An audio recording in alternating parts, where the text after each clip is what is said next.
Agang-aga oh. Ano? Tatlong taon di kami magkasama sa rides ngayon, maglulong ride kami. Malapit lang, Red Pan. Okay naman sana magbike eh. Pero pag makita mo yung mayroong ganyan. Oh yeah!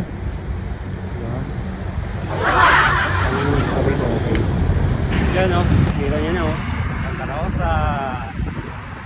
Kasama ko si Jess at si Jeremy. So yun. Ayan o. Dito na kami sa SM Santa Rosa. Woo!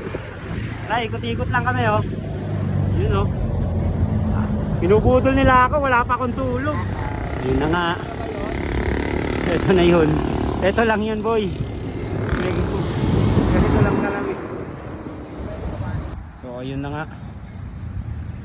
Pagod yung carbon. Malupit sa carbon. Diretso kami ng Red Pan. Kaka na tayo. Yun. Dito na ako sa Red Pan oh. Inaantay ko si Jess at si Jerwin. Siguro nasa 10 minutes na ako naghihintay. Wala.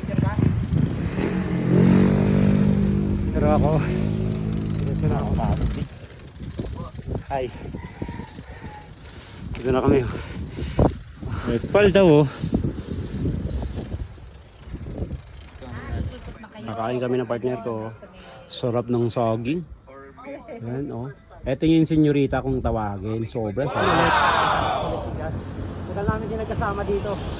Siguro nasa 2 taon may get.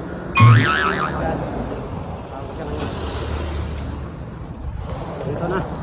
Ang sinasabi nilang rotonda ng Tagaytay City.